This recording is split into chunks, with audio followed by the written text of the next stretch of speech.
Bonjour à toutes et à tous et bienvenue pour un nouveau numéro de Metal Missile et Plastic Gun. Nous sommes à la journée presse du jeu et du jouet à la Défense et on va voir beaucoup de jouets qui se transforment et donc voici le premier, ce petit renard à l'air facétieux se transforme puisqu'il perd son froc, littéralement. Pour nous c'est une transformation, nous allons en voir d'autres. À Metal Missile et Plastic Gun, vous le savez, on aime la transformation, on aime les robots, on aime donc les robots qui se transforment. Et comme on n'est pas regardant au niveau de l'âge et tout autre détail complètement fastidieux, nous avons ici ce qu'on pourrait qualifier de bébé robot transformable. Personnellement, c'est un concept qui m'interpelle très sérieusement, donc on va quand même prendre le temps de s'arrêter pour regarder ça. Donc nous avons ici tout un tas de petits robots sympas, assez similaires à, on va dire, à Cars, puisqu'on peut remarquer qu'eux aussi ont leurs yeux derrière le pare-brise, comme devrait l'avoir tout bon conducteur. Et puis, on voit bien que la cible sont les enfants, on va dire en bas âge, puisque, comme nous pouvons le constater, le thème des petits robots est quand même assez flagrant dans le sens où on a bien sûr la police, les pompiers, très bien, 2 corps d'élite que nous félicitons. Donc voici un robot policier transformé justement dans son voiture mode qui lui permettra de pourchasser et d'attraper les méchants. Donc vous avez ici devant vous un pompier d'élite, mais un pompier d'élite qui a 3 ans. Mais c'est pas grave, il faut commencer petit pour devenir grand. C'est du robot, donc ça m'interpelle. Je trouve ça sympa, je trouve ça mignon. Un design bien sûr SD, comme on a coutume de le voir dans pas mal d'animations japonaises ou de mangas. Donc c'est cohérent avec ce qui nous intéresse, c'est cohérent avec notre vision du joueur. Voilà. Je pense que les Transformers ne sont plus à présenter, ce serait un véritable scandale, quoique ça dépend de quoi on parle, mais passons. Donc ici nous avons des Transformers qui sont toujours plus intéressants puisqu'ils sont en rapport avec les séries animées. Donc c'est comme d'habitude, pour la plupart là on peut constater qu'on voit nos amis Autobots toujours chapeautés par le valeureux Optimus Prime. Ici je pense que c'est un petit sample, mais il y a énormément de Transformers comme vous le savez.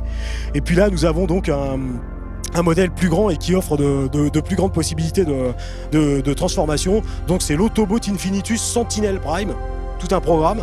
Donc visiblement une variation, enfin du moins un pendant Autobot des fameux Triple Changers. Ici vous avez un petit indicatif qui vous montre clairement que c'est un Triple Changer puisque vous avez 3 positions. On peut le retourner. Bon, la boîte, graphiquement, c'est simple, mais c'est explicite. Sur la boîte, nous pouvons voir qu'il y a d'autres personnages, donc Hardhead. Le Galvatron doit être particulièrement intéressant. Et puis Power Master Optimus Prime aussi risque de valoir le détour. Donc du Transformers, ici, bien sûr, le display, on va dire, est quelque peu réduit. Mais je le répète, Transformers, c'est une pléthore de jouets. Donc tout ça vous indique qu'il va y en avoir de nouveaux qui vont s'amonceler par rapport à l'armée infinie qui existe déjà dans le monde de Transformers. Comble de l'abnégation qui me caractérise, je vais vous parler aujourd'hui des Power Rangers. Donc avec cette phrase, je pense que vous avez compris que je l'approuve pas spécialement, mais ça vaut quand même le coup d'être montré.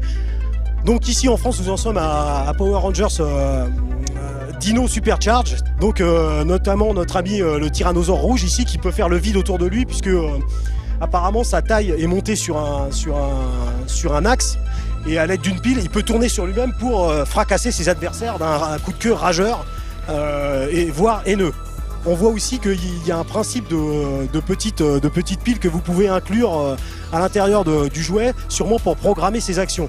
Donc on a déjà vu un tel concept dans d'autres jouets de Super Sentai, mais ça continue, c'est vrai que c'est plaisant. Donc à partir du moment où vous avez plusieurs cartouches, vous pouvez faire exécuter à votre jouet différentes actions. Donc ici, comme d'habitude, un red, bleu, green, enfin toute la palette classique colorée des Super Sentai. Alors voilà, on parlait justement de transformation avec le T-Rex Supercharge Morpher qui donc justement doit pouvoir être chargé. Et vous voyez qu'ici on a entre guillemets une cartouche bleue, une cartouche rouge qui doivent être possédées dans la série par les forces rouges et bleues de Dino Supercharge et leur permettre différentes actions comme nous les connaissons bien. rendre plus puissantes leurs armes, se transformer, se combiner, enfin tous les codes que nous adorons dans le Super Sentai. Ici nous avons sûrement le Dino Charge Megazord. Cette appellation est restée depuis que les Américains ont acheté Zoo Ranger à la période où le succès de Jurassic Park était énorme et ont décidé d'appeler ça Dinozord. Donc voilà, en plus bon bah là c'est quand même justifié puisqu'il s'agit de dinosaures pour la énième fois. Donc nous avons ici le premier robot sûrement de la série, donc qui se divise en un tyrannosaure, un stégosaure et puis je pense un tricératops oui un tricératops. Donc tout ça est très classique mais bon offre les possibilités habituelles de transformation et de combinaison. Alors nous allons voir maintenant une illustration, tout ce qu'il y a de plus concrète du concept de transformation. Vous le savez aussi, à Metal Missile et Plastic Gun, on adore le concept de la transformation. Le kéké qui sort du bureau. Donc voilà Claude le kéké qui sort du bureau. Et Claude va nous faire une démonstration de transformation de ce que j'appellerais au 1/1e. C'est vraiment très intéressant parce que c'est assez surprenant comme vous allez le voir. Donc dans un espace assez réduit, un petit sac, plus petit que la plupart des sacs qu'on trouve habituellement, vous trouvez cet objet. Mais quel est cet objet ? Bon, je pense que les plus perspicaces d'entre vous auront déduit aux roulettes et à la forme qui commence à se dessiner sous vos yeux ébahis qu'il s'agit là d'une trottinette, et oui. Et comme vous pouvez le constater, c'est une trottinette qui est transformable. Alors là, bon, on peut pas passer à côté d'un truc pareil.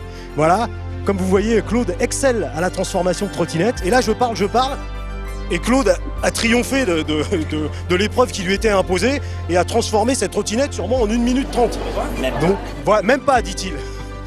Voilà un homme sûr de lui et dominateur. C'est bien. Quand on fait de la trottinette, il vaut mieux être sûr de soi et dominateur. C'est ça, absolument. D'aucuns d'entre nous ont souvent vu des gens dans le métro transporter une trottinette. On peut la plier dans une certaine mesure, mais c'est toujours un peu encombrant. Tandis qu'ici, vous avez bien vu que on obtient vraiment, on peut la déplacer facilement puisqu'elle prend un minimum de place. Ensuite l'ouvrir et puis off we go. Donc voilà un objet ou 1/1e donc que vous pouvez utiliser, qui se transforme. Un peu de transformation dans notre vie, ça fait pas de mal. Voilà une grosse journée qui se termine. Pour réussir ce genre d'exploit, il faut être entraîné physiquement, mentalement, développer une résistance et un esprit de combat hors du commun. Les jouets sont quelque chose de beaucoup trop sérieux pour être confiés aux enfants.